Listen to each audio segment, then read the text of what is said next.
I'll figure something out. I just need to get the ball rolling.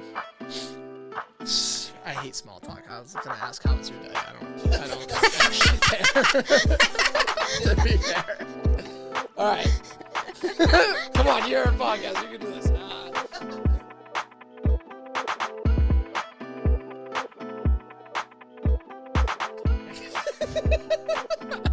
I don't know why I'm like actually so nervous.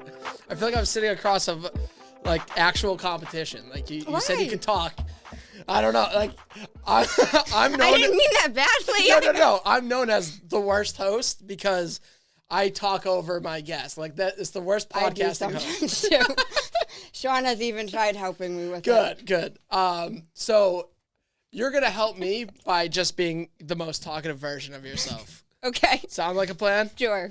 All right, let's jump into this episode. Okay. Today I have with me Amanda. Oh, I didn't even ask you what. Like I know what I don't know how to do actual intros. Yeah, what is your last name? That's probably the easiest way. Russo. Okay, let's try this one more time. All right. Today I have with me Amanda Russo. She is an expert, from my knowledge, in breath. She's a paralegal, and she's also a fitness cycle. What is it called? Cycle. You're not a cyclist. She does all very cool, interesting things, and we're gonna start with the paralegal. But Amanda, how you doing today? I'm good. So I know you are kind of on a journey where you've realized paralegal and working in law is not really for you, but what led you to that? Like, what was the initial thought that it was for you? So, a lot to do with my family. Growing up, my uncle dealt with a nasty divorce. She made up a lot of lies. He didn't see the kids for over 10 years. Long time. That's like my fear. I had it in me. I was going to help dads that are dealing with custody issues. That was one of the things I wanted to be able to do. I also, growing up, I never knew my father. He wasn't in my life. And if you don't want to be in the kid's life, I don't feel like you should have to be. And I believe that as well. Because it's just going to be more detrimental to them. Yeah, it is harder. If somebody doesn't want to be in your life. Yeah, then you can sense the carelessness when they're around you. And it's like, you're supposed to love and care about me. And I feel like you can sense, like, yeah. And as a developing mind that doesn't understand that, how detrimental that can be too. So I see where you're coming from. So you specifically wanted to work in like family law. Yeah, I wanted to help either the dads like my uncle or people who maybe even didn't want to have the kids, didn't want to be in their lives. Right. Divorce is stressful. Custody is stressful. Being involved in the law is stressful regardless of what it is for. Yeah. And I feel like you had a very red pill approach to law where like there's a lot of this like I was kind of going for a joke and I realized I'm not really setting up a joke here, but because a lot of the law and what I've like feared just in myself for many years is like if the woman decides to leave, it's just like statistically they're going to get the custody of the kids, whether it's better or not.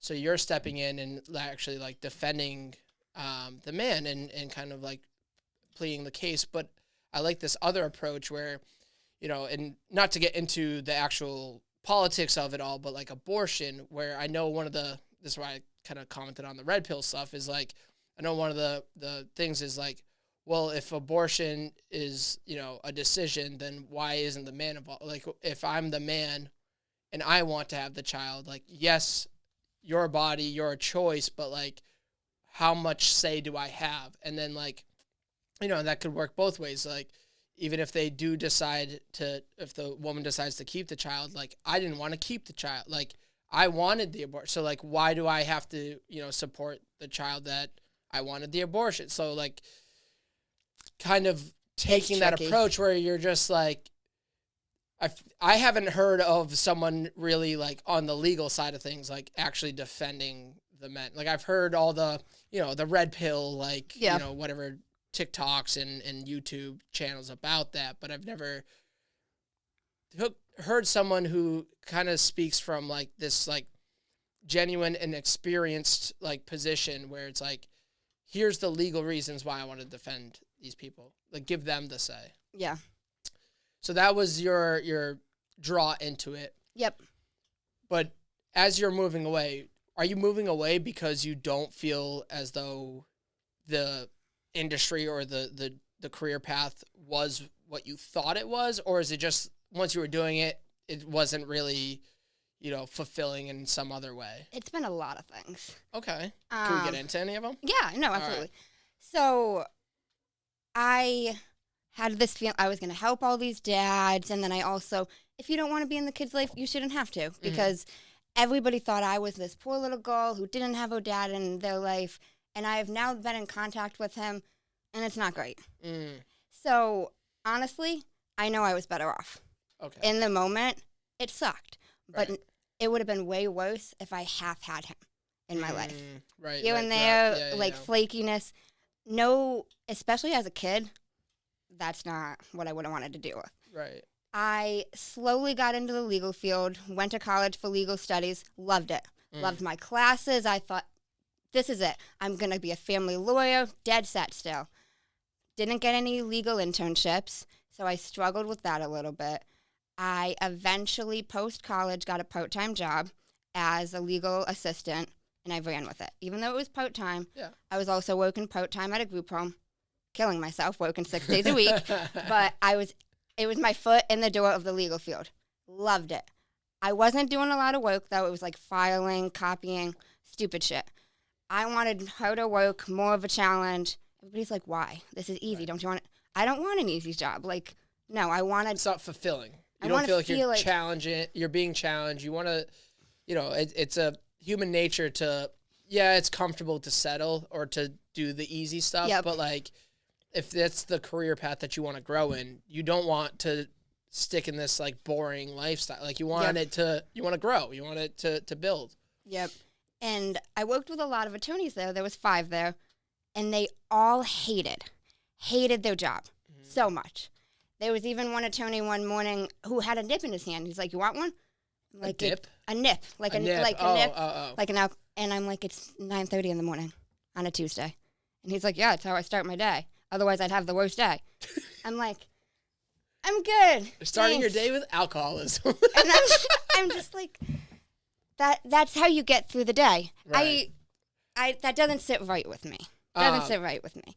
On last week's episode, I had Jared, who you were also on the Carol Connection, and he was telling me about kind of where he's at with his job and some advice. I forget exactly who told him this advice. Maybe it was his dad, where he said, before you make a decision through whatever like journey and company and whatever you're working for, look at the people above you. Like, do you really want your life to be like theirs? And sometimes, like, you might see someone who's stressed and, like, overworked, and it looks like that sucks, but it's like, that that's the step to get to the higher level, and the higher level you do like. But if you, know that, like, I can't tolerate that life, I can't tolerate waking up at 9 a.m. and drinking a nip, then that's when, that should be the flag. I was like, I'm out. It wasn't. Was not. Nope. Were you taking your nips at 9 a.m.? No, I was. You didn't get there though. Okay, that's safe. Like, that's just you. Okay, maybe it's this law office. I don't like this type of law. That's what I thought, because it was civil law. I was like, civil law. I don't give a fuck about your fence. Right. Sorry, I just swore. I don't know if that's okay. But no. Watch your profanities, please. We had some woman. You can't swear, by the way. I was kidding. Okay. No, I know. Okay. We had some woman, and she was suing some guy because her neighbor was making a fence, and I was like, I do not give a fuck. Like building a fence. Yes, and she did not want a fence next to, and I was like, no. No, I'm not doing this. Civil law. So then I was like, nope, we're leaving. Yeah. Okay. Started applying for other law offices. You wanted to defend the dads, not the Karens. Yes. Yeah, yes. Okay. I was like, this is stupid. Yeah, there are bigger issues in the world. I don't care about your fence. Well, how big was the fence? I don't know. It could have been a big issue. Like, if you look over in China, like, that's a big issue. just in terms of size, like physical size. Could you imagine if like the fence was like, you know, like bigger than like all the houses, just like 30 feet up? Like yeah, it was just like a preposterously huge fence, like literally like a 15-foot fence. It's like they don't even have this at the border. What are we doing? You can like legit walk on top of the fence, like look down and just as if it was like a moat or some shit. There's literally like you literally have like cannons and archers on it. I just don't want the fence. And Amanda's over here like, it's a fucking fence. It's like, it's a big fence. I'm sure it was a white picket fence. Let's move on. Thanks for playing that little story with me. So after the Great Wall of China was a stupid law debate, did you go into like from civil law into another law, or? So I tend to be the type of person who a lot of times makes rash decisions. Mm-hmm. I found a law office that offered family law, interviewed there, they had benefits, they offered me a job. I accepted it. Yeah. It was significantly less money than what I was making, doing less work, part-time, like the part-time job was more money, doing less work, this place was further. I had already given notice. And then reality was starting to kick in. I started to calculate. I'm not really going to be able to afford all my bills because now I'm going to be making $6 less an hour and driving double the distance to get there. And I was like, fuck, I can't do this. Okay, I need to find a job like ASAP. Right. Okay, so I started mass applying. And just like in law or like yes, anywhere? I only wanted to be in a law office. You were going to stay in law. And I was determined to get a job like ASAP. I was messaging. If you viewed my application, thanks for viewing my application. You have any questions? Like following up and everything. That's how then I heard back from an attorney that did family law. It was in New Bedford. I went. I did an interview for him. He's like, I'll let you know in a day or two. He ended up offering the full-time job to somebody else, but he said, I know you were looking for full-time. I have a part-time position if you're interested in it. And I was like, okay, how many hours are we talking? He said I could do between 20 to 25. I said, if you can do 25, I'll take it. He said, we did 25. And everybody said to me, you're going from one part-time job to another? Yes, I'm going from one part-time job to another. Started it, loved it. It was great. The full-time person started a week after me. She was awful. That's what I saw awful. That. Yep. He fired her 2 days in, and then he said to me, so I've got a question. And I was like, yeah. He's like, can you start working full-time? I was like, sure, when? He's like, sure. Today? Please. I was like, sure. So till 5? He's like, yeah. Okay. So that day I just stayed till 5. And I was then his full-time paralegal. Was it similar work to what you were doing as the part-time paralegal? Yes. Or was it like a lot more work now that you were, or is it more hours? So it was more hours and more work because now he got rid of a full-time person and now it was only me. Right. And you're doing double. Yes. Right. And so also coming from a law office where I did filing, copying, and now I have this attorney, here, I need a request for production of documents. I'm like, what is that? There's some, you can find it on there. Okay. So I basically taught myself how to be a paralegal. How to do all this stuff. He's like, it's all online. Okay. And a lot of it was trial and error because Wait. Did you say you learned a lot of it online? Yes. But at no point you mentioned your college degree. Like, did you not learn anything in college? To actually be a paralegal, no. Okay.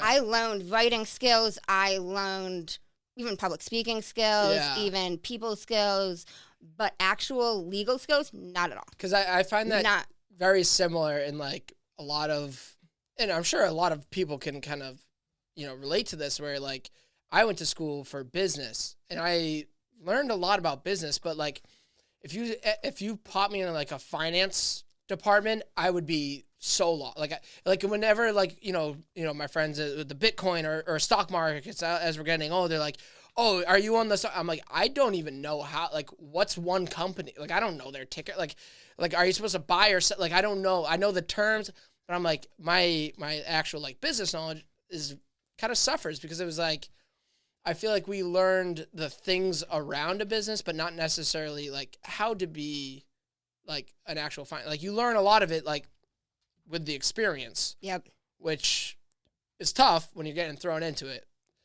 So,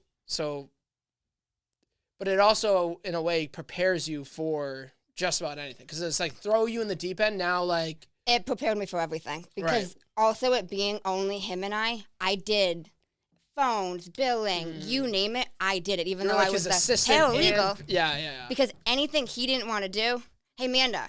Yeah. Right. Hey, Amanda, I don't want to call this attorney. Okay. What do you want? Like, okay. Don't say this, but call. Okay.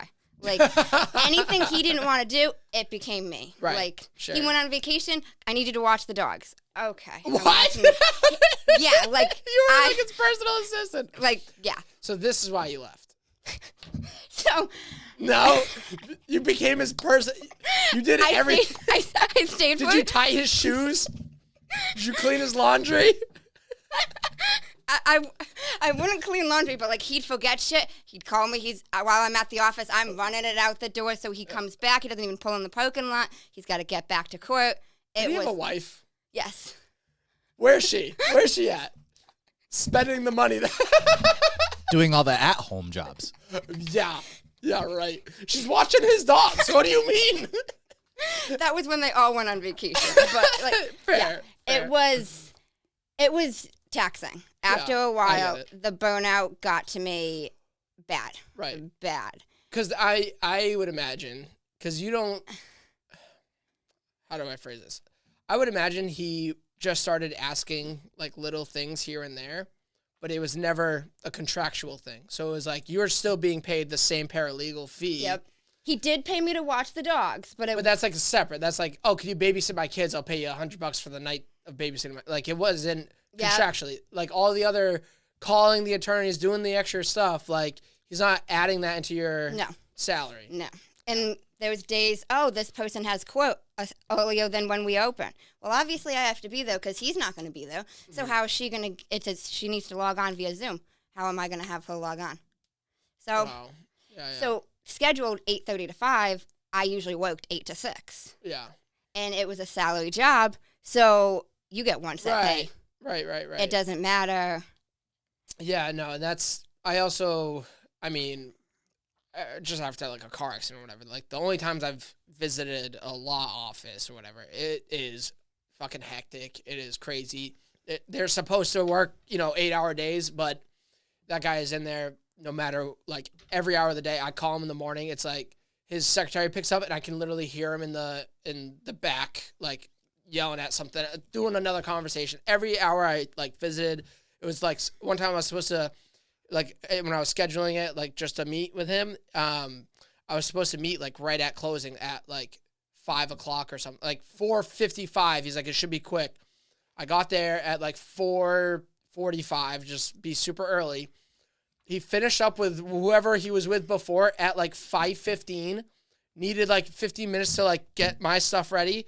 I went in there at 5:30. I left at 6:30, and I'm almost certain it was that time. It could have been another time that someone else was waiting for like after. I'm like, what time are you actually here to like when are you gonna actually help me in court? Like, what do we do there? Like, what is your job here?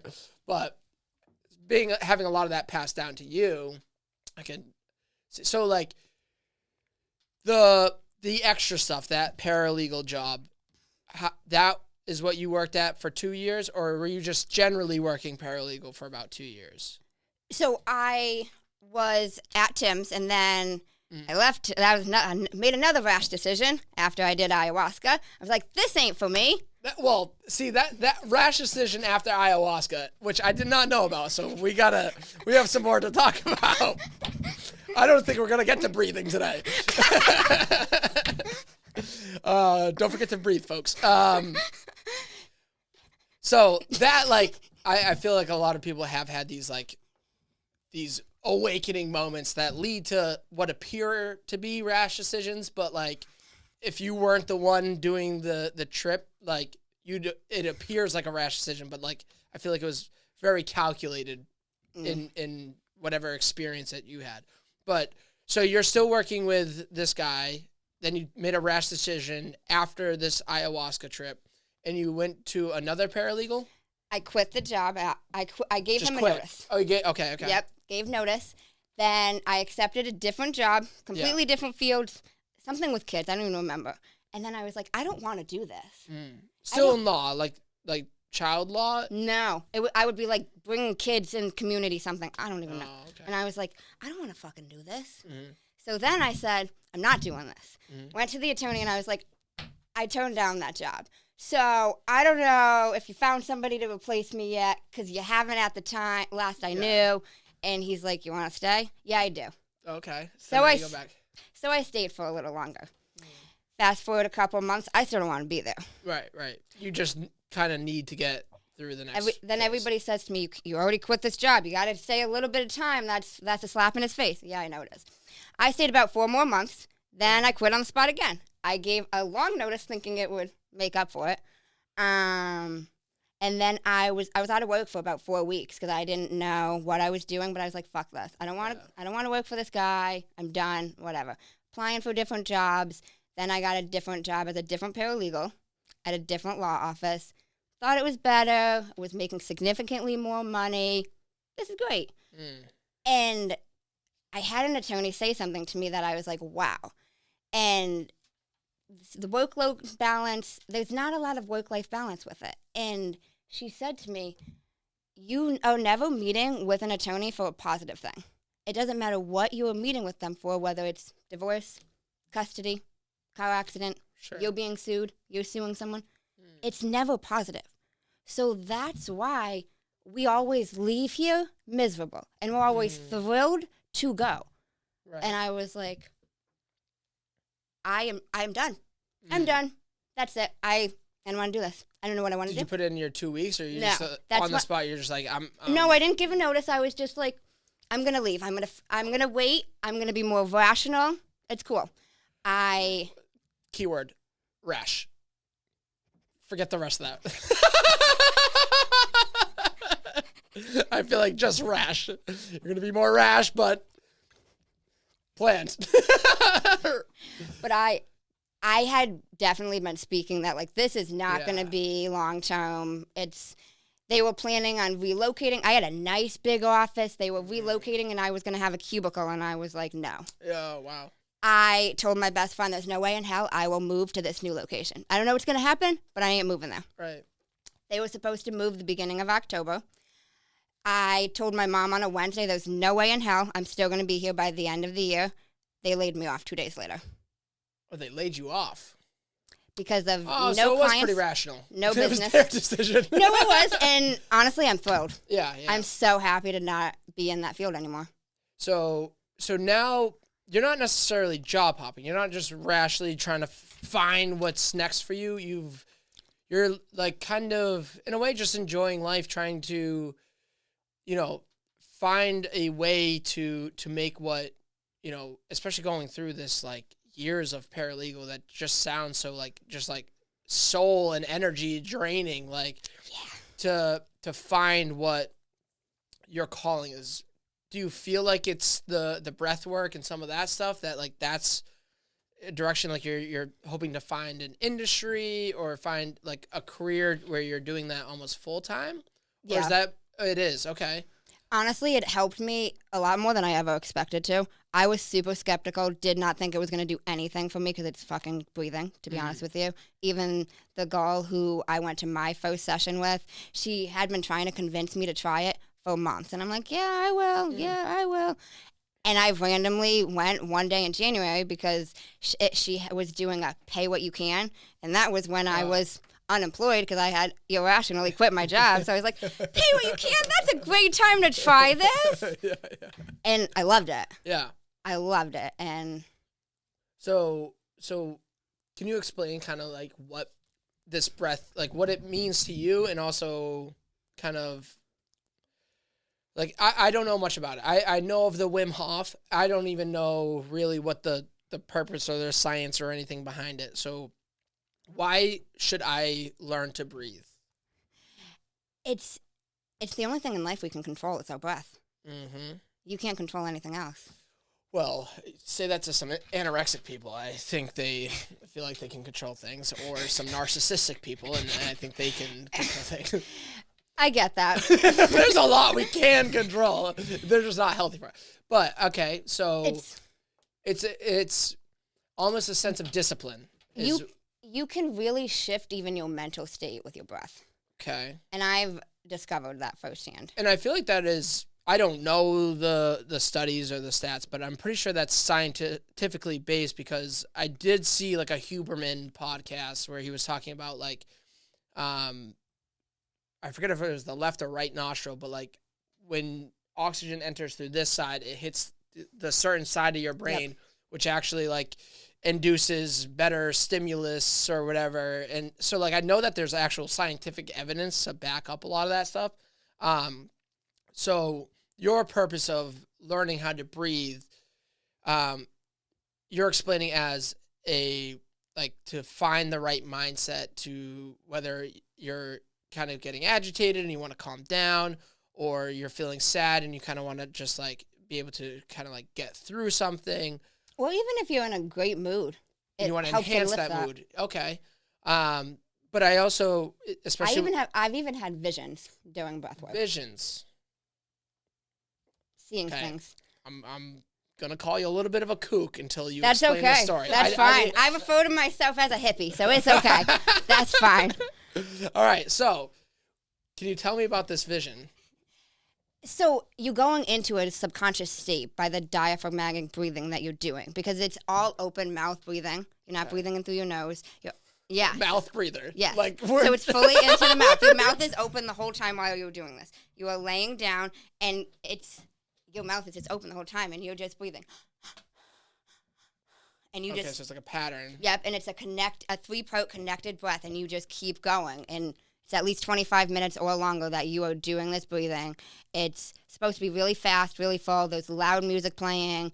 If you do it with a facilitator, there's somebody coaching you through it, pushing you, motivating you to keep going. And that's kind of what you do. You facilitate. So this vision that you said you had, was it almost like a dream where it's like you wake up from it and you're like, whoa, I just got answers to something? Yes. Can I pry a little bit? What was the I've had more than one. Okay, can you tell me about one of them? Well, even like what did it tell you to do? Like what was the vision, the revelation that you had through your breathing? Well, even another rash decision I made. Okay. After I got laid off, I went to Florida for 2 months, and a vision told me, you need to go back to Massachusetts. Like what are you doing? You went to go like reside in Florida. Like you went to go move. Possibly. I didn't know what I was doing. I applied for. You took a one-way ticket. I drove my car down. You drove your car down. That's I drove my car. I drove my car, and I was in Florida for 2.5 months. Were you staying with family, or were you? I met a friend online, and just a friend. You just on a whim to Florida, the place known for its normal people. You just. I told you I make fast decisions. I said this earlier. Speaking of Florida and rash, every time I've gone down there, I get just like chafe so bad. The decision itself to go down was the rash decision for you. Well, yeah, it was very spur of the moment. I got laid off on a Friday and I left Sunday. So this friend that you met online, what kind of like, what was the, what am I don't know. I don't know what I'm allowed to ask. Who was this person? What can you tell me about, like? We met through, like, a fitness. We both followed a fitness influencer. We met through that, and... Okay. And it was... I was like, I got laid off. It's like, you should come to Florida. I'm like, okay. Can I ask, was it a guy or a girl? A guy. Was it somewhat, like, a romantic... Somewhat, yes. Okay. Hippie, I know. And I'm genuinely like, I'm just very interested. What was his reaction when you showed up? Like, So he came to Massachusetts and we drove down together. Oh, okay. So I thought he said that like, oh, just come on down, like you do, like you know, just he thought I should fly, and I was like, I want to have my car. I'm not gonna be without my car. I have a new car. It's nice. Blah blah blah. Okay, I thought you just showed up at his doorstep. He said to come down. Oh, I'm in Florida, and you're the crazy one. Okay, no, so he came up. Yeah, You guys- I was not like that crazy. I was not like that psycho chick that just I'm thinking concerned. I was not that psycho chick. It was a rash decision because everybody's like, Yes. you don't Oh, it know is. this man. And I was like, I follow him on Instagram. Yeah. We know. Instagram's not their reality. It's the best version of someone's. But like even when I just came back, I just went to Florida to like Disney with my girlfriend. It was months in the planning that all like she did everything. She had it all put together, and like day by day, I was like, okay, what are we doing today? Like, I need to know. I like not spur of the moment. I packed my SUV and You just drove. went. I packed a lot of stuff. What did you pack? I even have a small what's an trampoline. Amanda's van? I even have a small trampoline in my Back living. to I took my trampoline. That's like a fitness trampoline. Yeah. Okay. I took a lot of clothes. I took my blender. Okay. Yeah. These so far it sounds like a lot of like fitness things, which you're going in for fitness in a sense. What is it like your hobbies?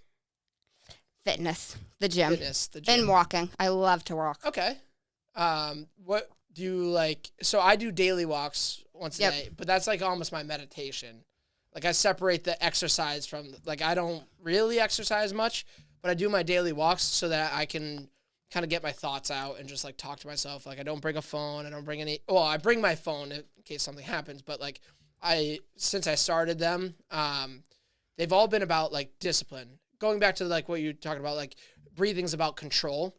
So, I wanted to like teach myself that I make the decision, not my mind or my body. So I told myself, you have to go outside and do a 30-minute, well, actually I said, you just have to go outside and do a walk every single day. Rain or shine, and I even said, I'm like, if you break your knee, you can go for a 10-minute walk. You can walk down the thing with crutches or whatever. Like, if you're in a wheelchair, you can wheel down the street with Commitment. It was like creating that discipline of like every single day. No, Yeah, there's that no identity. excuses. So I wanted to take control, and like that's what like taught me a lot of things. That like, yeah, I can have something. Like I want to do something, but like if I do whatever pops into my brain or pops like up in the moment, then I'm really saying no to my discipline, and like the discipline is where I get a lot of the freedom from. So the walks are that for me. Are your walks almost like an exercise, or are they similar in mine where they're like a meditation, or are they almost more like a hike where it's like an adventure kind of thing? What is your mind frame around going on walks? I would say it varies. I wouldn't say it's necessarily exercise for me. Sometimes it's meditative, like sometimes I listen to a podcast on it. It always varies. Right. I'm big on the discipline though.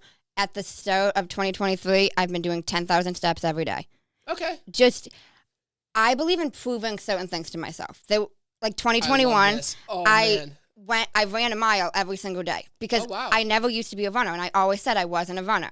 One of my friends was like, you should do a 5K with me. Just because I go to the gym, I can't just wake up one day and run a 5K. So I was like, okay, I'm going to run a mile every single day for a year. So I did that. Then I ran the 5K. I was able to do it more so. And I changed my identity to be, I'm a runner. Like, if you tell yourself you're not a runner, you're not going to be a runner. I love if I tell myself I'm a runner, I'm a runner. Right. And reinforce it by doing it. Yes, this like connects with like a recent mindset that I've had, and something that I used to talk about a lot with like the podcast. But the recent one, actually, when I had Sean on, we were talking about like the real definition of spells, where spells are like words. So like the more you say the spell, like it's like like Gio, can you look up that definition of like spell or whatever, or the origins, where it's like it really is talking about how a word has influence. Like just the word itself has influence, and that's a lot of like what I've been battling, and I've talked about it a lot on the podcast, where I would always do these sober Octobers with the mindset of like, oh, this will help me like battle this new vice that I have. And I realized like this past sober October, I've done my, like it's November 9th or something, and I'm still drinking my like Heineken Zeros. I've had, one night so far since October that I got drunk, but like I've actually been able to change it because every single time I would talk about alcohol as a vice, and I realized the relationship I was creating with alcohol is that it's a vice, so it's a bad thing. So I was not tackling it how I was supposed to, where I've never thought I've had a problem with it. You know, there's some days where I'll binge a little more than I should be, and maybe a night where I shouldn't have drank, and I did. But, like, I was never able to conquer that. Even after a month of sobriety, I'd, like, the next day I'd be like, yep, time to celebrate. I did the whole month, and then I'm drinking again. Where now I go, oh, you know what? Alcohol's not a vice. I like it from time to time, but I also hate how it makes me feel in the morning. So, you know, what do I have tomorrow? Okay, you know what? I'm going to have to do zeros today, or, you know, non-alcoholics today if I really want a beer, or just keep drinking. Like, I've actually, like, changed my mind by thinking about it in that way. Did you find that, the origins? I'm not sure if that's the word that was used in that episode, but the origins of spell just means to mean or to signify, which is, Oh, okay. yeah. So I think it might have been a different word, but I don't exactly remember what word it was. But I know what you're talking about. Okay. So, like, sorry, where did I? It's all about the stories we tell ourselves. The stories. What we say. Like, right. So, for like, the longest time, I told myself, I'm not a runner. Even when I started in the gym, I'm just not a runner. Right. I'm not a runner. I've never been a runner. I've never been a runner. So that's why I even had it in my head, I can't run this 5K. Right. And I'm like, realistically, it would have been more difficult just waking up one day and running a 5K. Right. So I was like, you know what? I am a runner. I'm going to run a mile every single day for a year and show that I'm a runner, even when I didn't feel like doing it. And even when people would say to me, just skip it, my boyfriend at the time, no one's going to know if you run the mile today. Yeah, I will know, so thanks. You don't have to run it with me. Yes, like, yeah. That's how I feel whenever, like, I'm talking about, like, the journaling or, like, my daily walks, and I get obsessive over it, and, like, dude, you don't, it's, like, or, like, it's getting towards the end of the day, and I'm like, shit, I haven't fucking done my walk, and I start, like, kind of panicking, get really anxious, and, like, it's okay, just go to bed, like, you'll be fine. I'm like, no, you don't understand. I haven't done it yet, and I know I haven't done it. Like, now I'm lying to myself. That's now me with a cold plunge. So, do you have, like, your own cold plunge? So I just use my shower with the way my apartment is, but okay. I am, like, rigid. Like a tub shower? This. Yeah. I am rigid with this. Even when I drove down to Florida, there's places, I don't even know what the hell this place is that you can shower. I'm like, I need to, like, go stand. Do you just do, like, a cold shower, as cold as it can go? Or yes. do you do, I don't wash. Ice bath? Okay. Not an ice bath because I don't have a bath. Okay. So I'm improvising while I can. Yeah. Until I have, like, the actual thing. But even when I drove down to Florida, I'm still doing it every single day. Right. There was, like, I don't even know what those places are that you can change, you can shower, those bathrooms. Rest stop kind of stuff. That have everything. I'm going to do my cold plunge. It might not be first thing in the morning. I'm still doing it today. It's like the principle feel like of it. You and I have that similarity of, like, that obsessive, like, and even going back to when I started my journal, and I wasn't telling anybody about it. I was just like, I'm starting a daily journal because I needed to change up something. I felt like I was hitting this, like, weird rock bottom. I just was doing things I wasn't proud of, and my life wasn't going in the direction I wanted it to, and I was sick of just being sad for myself. So I was like, I don't know if this will work, but I need to try this. And I was like, for a month, I'm going to do a journal entry every single day. And that whole thing of, like, if I still do it, like, a year and a half later. What was I just saying?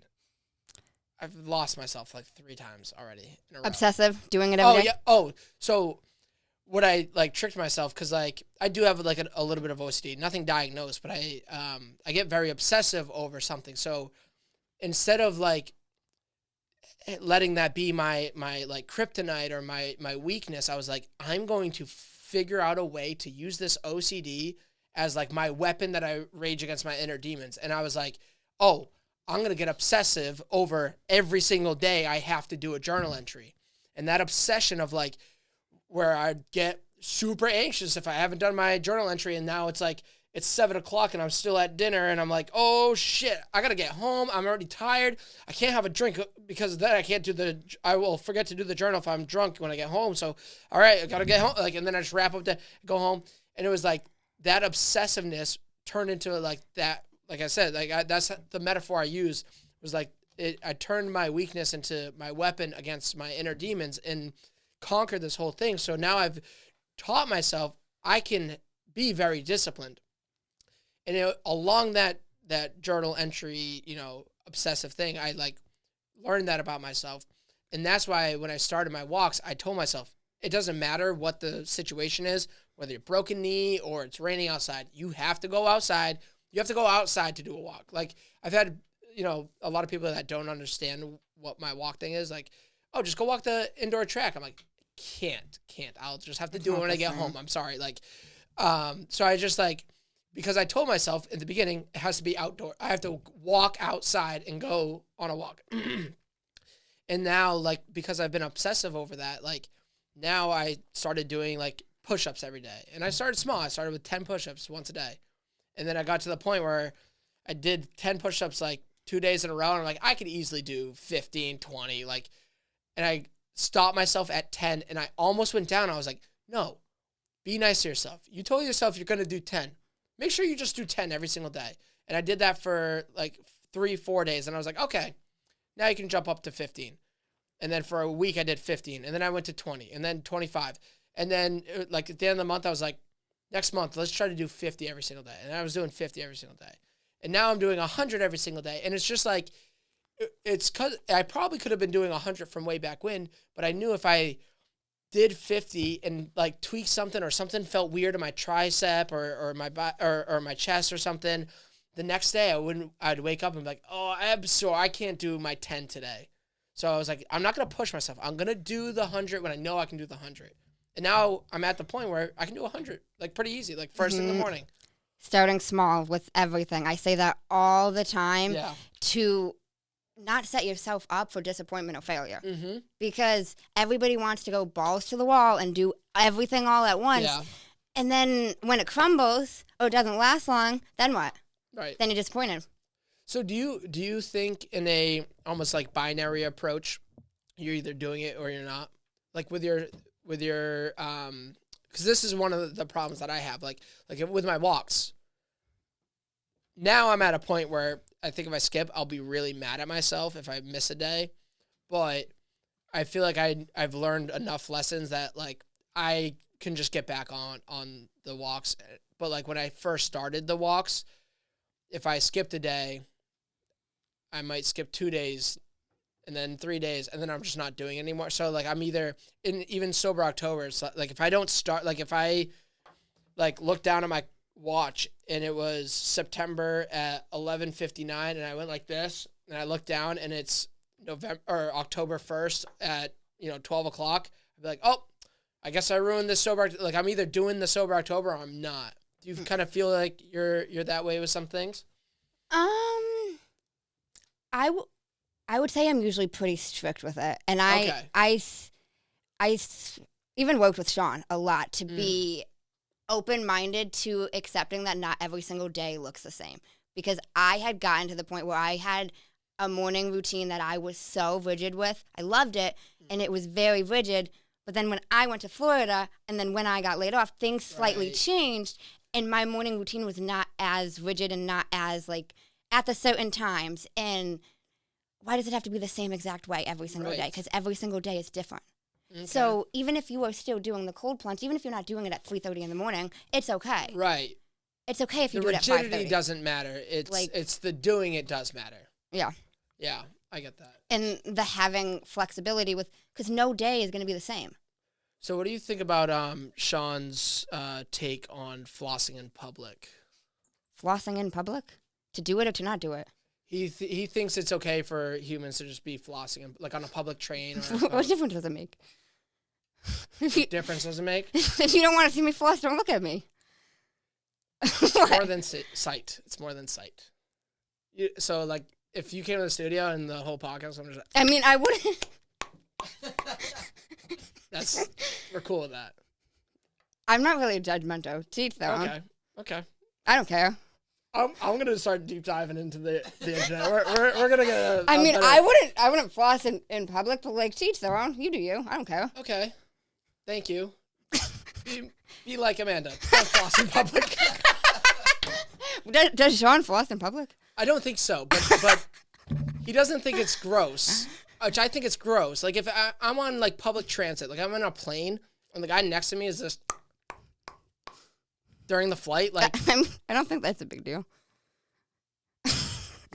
So do you know any dentists or anything? So you don't know anyone that like really deals with the mouth and how many germs are in our fucking mouth and how gross this fucking is. Sorry, I don't usually get angry on the podcast. I offended him. I'm sorry. No, you didn't offend me. Sean did. And now you're just, the wrong answer. You're just backing him up. All right. That's all right.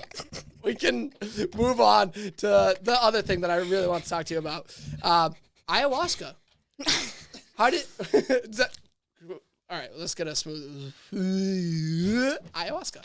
Yes. Yeah, so how did you even... Because I know it's not like... A lot of people can find psychedelic experiences in the world, but I know ayahuasca is such a cultured thing that it's very rare for anyone to just kind of be a part of ayahuasca. There's like kind of like the ayahuasca, whatever chemicals that people can synthesize and whatnot and provide a experience. Did you do like an actual, like you went to a native tribe and do the So I did it in New Hampshire. In New Hampshire. Yeah, but it was still a retreat. I did it. We did a full night ceremony, and then we did it the next day. I was there for a full weekend. Okay, so it sounds like, yeah, you did the real And I did combo, like the toad thing that they stick like on your arm, like 3 dots. I don't know what that is. It made me so freaking sick. Like it was bad. It's called a toad? Yeah. It's like toad venom that they stick in your arm, and yes, then you and they like bone your arm with it. Okay, and you throw up from that? You either throw up or you might have a bowel movement. Everybody's different, but yep. It makes you really sick, and that's before that's in the days leading up to the ayahuasca. That was after ayahuasca. Oh, that one was after. It was right after. It's kind of like maybe to release. You didn't have to do that if you didn't want to, but I was like, I'm here. Go big or go home. I'm doing it all. I don't even know what this means, but stick the frog on me. All right. So how did you get into that retreat? Like, what was the connection? So my ex-boyfriend had found ayahuasca. 2 of his good friends had gone to this retreat. He went to this retreat. At the time, I wasn't really open to it. I was like, you're doing drugs in the woods, blah, blah, blah. That sounds really fun, though. Doing drugs in the woods? I don't know why you said that so negative. Like, doing drugs? You said that like if my mom said that to me. No, but also, I know, but like, you're puking, and I'm like, I don't want that. That's gross. Right, yeah, like, I'm not going to do that. Like, kind of a judgmental mindset. And yes, yeah. I heard more about it as time went on, and we broke up, and then slowly over time, I was hearing about it. And I was like, maybe I need to go to a ceremony. Yeah. Now, I was working for that same attorney who I never got time off. I didn't get vacations. I didn't have a lunch break. I worked the full day. Well, he took 2 vacations a year. This summer, he was giving me one. It was 1 week in July, and there happened to be an ayahuasca ceremony. And I was like, yo, this is perfect. I'm going to go. So, registered, signed up. How long before did you have to like actually register and everything? You could do it I didn't do it that far in advance because I didn't find out that I was going to be off because he didn't give me long notice. I thought it would be like a really like. No, he told me the end of June that I could have the week. He had been planning on taking it. I didn't find out till the end of June that I was going to have the week. I got paid that week. I purchased my ticket. Also, I was like, people are going to worry about me if they know I'm doing ayahuasca, so I'm not going to tell people that. I'm going on a yoga retreat in New Hampshire. Rash decisions. Calling all rash decisions. Can I get all rash decisions to the main office? Sorry. Okay, so you're my friends, my mom, everybody I tell, I'm going on a yoga retreat in New Hampshire. Don't tell anybody I'm actually doing ayahuasca. Which made me even more nervous. So you didn't know anyone going to this retreat? No. Either. You were just solo dolo. I told the guy that I was kind of seeing at the time, just in case like I fucking died in New Hampshire. At least somebody kind of knows. Right. And someone needs to tell your mom. Literally, he's like, what if something happens to you? Like, how do I? And I was like, find my mom on Facebook. Her name's Sharon. Like, send her a message. You barely were seeing this guy. Like, this guy. Yeah, no, we were not serious. Didn't even know your mom. Okay. No, we were not serious. You can find her. Your mom. Yeah, like I was not giving him her number. So like, her name's Sharon. Look her up on Facebook. Like, that's what I said. He's like, I won't be able to get to you, blah, blah. I'm like, don't worry. It'll be good. Yeah. Like, we're fine. I'm sure you felt secure about that. Then I told my best friend on my drive there because I was panicking. I'm like, I'm going to fucking New Hampshire. I don't know what I'm getting into. I don't even know what ayahuasca is. Oh, my God. Got there.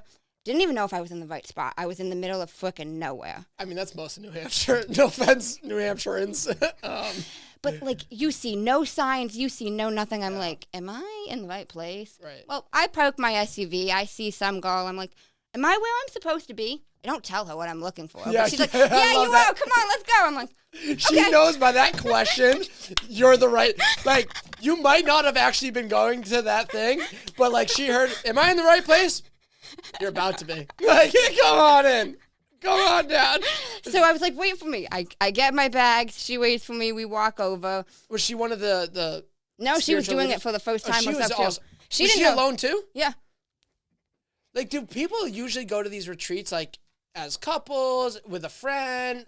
I think it's all different. Like, I Okay. ended up actually seeing a guy that I was kind of acquaintances with, which did make me feel more comfortable. I was like, Yeah, oh my I was God, gonna I've say, seen you back like home. So like, this is a little safer. Like, I'm all for, like, these in fact, especially with a lot of more information coming out about it, I'm very interested. I mean, the problem is, like, I'm still a teacher and I know it's still, like, super frowned upon, but I would love to experience the psychedelic experience in some way or another, not necessarily ayahuasca or anything, but the more I learn about it, the more I listen to Joe Rogan, I kind of go, there might be something to this. But I want to be clear, like, if my, like, sister or my mom or, like, someone I knew just, like, went on by themselves, I don't know how comfortable I feel with this whole rash decision. So if you're going to experience it, like, tell people and go with someone. Don't take her journey I word felt for it. safer not going out of the country since I had my Yeah. car. I was in New Hampshire. Like, I Okay. did feel a little more You like did feel comfortable. a little more ease because And and it was a place that I knew. Granted, he was my ex-boyfriend, Right. but he had been to this place, Right. and So he had two friends who had been to this place. So it wasn't like a completely random place, Right, even right. though I didn't know anyone who was going Like to be there that going time. to Florida. Kind of. Okay. I just want to cover all bases with you, Amanda. Are you regretting getting on this podcast yet? Or- We're just getting into it all. Yeah. Okay, so now the 3 days leading up to the actual ayahuasca experience. You said it was 3 days? Yeah, I was there Friday to Sunday. Okay, so what was, like, day one like now that you found this girl? Like, hey, am I there? Yeah, okay. So now you're with her. Now you're walking up to... Yep, then we check in. They take your phones. They take your keys. You can't have any of this till the end of the weekend. Safety hazard. Oh, yeah. Because you don't know if people would go to attempt to drive, go to attempt to whatever. Right. Um, Text an ex-boyfriend. And it's ironic you say that because even one of the facilitators was like, we take your phones because you think drunk texting is bad. Imagine ayahuasca texting. You don't want to do it. No, right. You don't want to do it. That's immediately what I thought. I was just like, please, here's my phone. Get rid of this. So they take that, and there was this big tent. There was all cots under. It's outside, cots underneath it. People introducing themselves, and then shortly after, we got into ceremony. Okay. And there was music playing. It was live music. There were two medicine handlers. They were great. They played music. One of them even writes her own songs. It was super cool. And they go around. They give you cups. How many facilitators to retreat members were there? So they had two medicine handlers, what they call, and then they had different like volunteers who were assisting people, holding space and like helping with that. And that weren't doing ayahuasca. yes, that weren't doing it. Mm-hmm. Okay. So like you have your two medicine handlers who like made the medicine, gave it out, and then you have like a bunch of different volunteers that will like just holding guiding, space. helping, guiding, and then, even different people. Like there was one guy, he really couldn't even stand to walk, and like so there was two different people helping him walk. Okay. Well, then you have me. I was like, I can help him. They were like, please sit. Yeah. Sit. You are like small and little and like. We don't need tripping. any more rash decisions. No, that was me. I literally tripping on. I was like, let me help. Let me 'Cause help. that was the guy I knew from like. I was like, gotcha. I can help him. I can help him walk. And they're like, Amanda, you can barely walk. So how many retreat members? Like, So there was about 30 of us at the retreat. oh, okay, that's a lot bigger than I was picturing. It was a big amount. It wasn't huge, but like a good amount of us. Right. And there was probably maybe 15 volunteers. I could be wrong, but I'd give it about that. It's been about 2 years since I did it. So I'm just trying to gauge my numbers if I ever had to like battle ayahuasca zombie apocalypse. I need to have at least 1 to every 2. Is what I just got from that story. We're not even in Halloween. We don't need to do zombie stories. Okay, so first couple nights is kind of just like camping, doing rituals, and So we did the ayahuasca that first night. oh, you did? Oh, yeah. okay. So they go around, everybody gets 1 cup. Some people poached from it right away. I did. I puked right away the first cup I had. Then the medicine handler was like, you're going to want another one because you're not going to feel that because you puked so quick. Okay, give me another one. I'll take and it is all. it just like a how much liquid is it? Like a shot or is Kind it of like a shot, yeah. Okay. And it tastes disgusting. Yeah, It was the grossest thing in the world. Grossest thing in the world. What is it? What does ayahuasca come from? It's like a plant or is it There's 2 different plants it comes from. Yeah, cactus is They a combine lot of 2 different things. okay. I can't remember for the life of me. Yeah, no, I've definitely, because like I said, I'm very I had curious about it all. I had one of the medicine handlers on my podcast. Whoa. And that's awesome. She discussed Explained it more in depth. I don't know all the specifics of Yeah. exactly what. And but what's it's 2 the plants. name of the podcast? Just Mine? for the listeners. Yeah, you can look right on the camera. Amanda's Mindset. Amanda's Mindset. And okay, so you did the ayahuasca the first day, and then are you doing it any other days that weekend? We did it Friday night, then we did it Saturday afternoon. And it lasts like hours. Yeah. Because at one point I'm like, I'm not even feeling this anymore, blah, blah. And then next thing you know, I can't even stand. Okay, I kind of am still feeling this. And a lot of people assume you're going to have these visions. You're going to see all these crazy things. Not necessarily. I had no visions. I wrote a whole fucking notebook of journaling. So, like, I had so many thoughts come to me. Every single experience I've ever experienced in my life up to that point, I thought about it. Yeah. And you try to journal as much of it down. Yeah, I journaled a lot of it. Even so many different things I was going to change about my life. So I wrote like a 2-page letter to my mom. Like, you're writing like words, or at any point where you like kind of like do like write it like drawing almost? No, I was writing. It was I all was writing. Everybody was like, "That's not going to be legible." I could read it. Yeah. It looks crappy, but I could read it. Right. Because I was. And you also know from the experience like what you were trying to write on the pages. Yep. And so as you're going through this experience, what was kind of the takeaways going home on Sunday? Like, what were there any big? Because you said, I mean, that's kind of what led to leaving the. It was like, kind of the start of ending that whole legal. Yeah, it was a reminder to me that this just isn't what I want to do. I'm not feeling fulfilled with it. I don't feel like I'm helping people as much as I thought I would be. And I didn't like that. I want to make a difference in people's lives. Yes, I was, but I didn't feel it. Gotcha. And there's a difference between doing it and feeling it. Yeah. And I love that. Right. And you can't lie to yourself, too. I think that's the biggest difference of doing it and feeling it. It's like you can tell yourself, this is what I love doing. I love going to my job. I love my work. But at the end of the day, you know deep down if you're lying to yourself or not. So, like, if you know you're not actually helping people, you're not actually helping people. Or at least not in the capacity that you know you could be. You might be helping a lot of people in a lot of, like, impactful and important ways, but you know that if you were put towards the right path, you could be impacting more lives in a deeper way, which is more important to you. So when you're just doing it and you're just going with emotions, like, you're only going to be able to achieve so much. And if you keep lying to yourself, you're not going to hit that moment where you actually feel fulfilled because you know your potential. You know how many lives you could truly touch.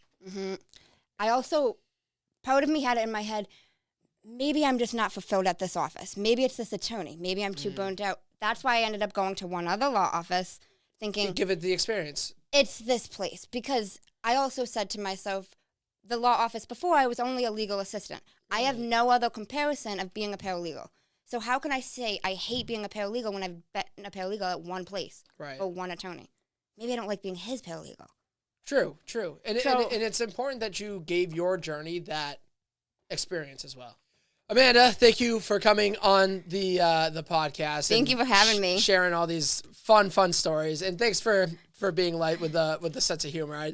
I know sometimes it can be a little rash, or harsh is what I meant to say. Freudian slip. Whoops. But let people know where they could find you, what you're doing next, what you're kind of doing with the podcast, with your breath and your fitness, and how they can get in touch with you. If you want to look right in that camera, that's perfect. You can find me on Instagram at the Breathing Goddess. Goddess has 2 D's and 2 S's. Or you can, I'm facilitating breathwork classes as well as circuit training classes. And you can find out about that on my Instagram. And I have a podcast, Amanda's Mindset. Awesome. Thank you so much, Amanda. Thank you. All right.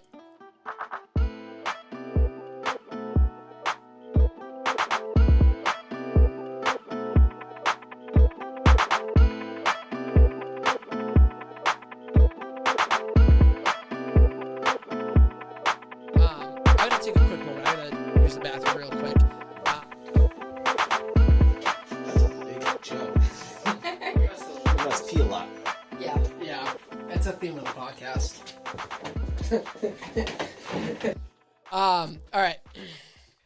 I was talking about Oh, you pee a lot? I do. Okay. Do you drink? How much water do you drink a day? A gallon. Yeah, we were talking about water. I drink a gallon like by noon, and then because I like going back to that like OCD. I try to like drink a gallon a day, so then I try to drink it as early in the day as possible, so that I am not like chugging it before bed or whatever. But then I'm still at work by noon. So then for the next 2 hours, I'm kind of just like sipping it here and there. And I end up drinking like a gallon and a half before 2 o'clock. And then I keep drinking. And then especially when I mix in like a beer or something, it's just like floodgates, boom, done. That's going to be a fun intro for the podcast. You can never have too much water. Yeah, dude, everybody, I'm so glad you said that. I'm a strong believer in that. I've I'm my dad. a big advocate. I've bought 4 different people one of these because if you tell me you like that bottle, I will buy you one because I am a strong advocate in helping people drink more water. Yeah. I mean, I used to be like a big Nalgene, but I kind of like stole this from my girlfriend, so now I'm a big Stanley. Stanley. But yeah, like I'll tell my dad like, yeah, I drink about a gallon a day. He's like, that's not good for you. It's too much water. I'm like, no. You're right. Like, you should be drinking more water. I've had like, people you could drown. Yeah, I know. Like, I'm not going to drown. I And you know what? haven't If drunk- that's how I go, let me go. Drowning from drinking too much water. That's perfect. fine. I'm watertight. I'll have good skin. That's fine. Let me go.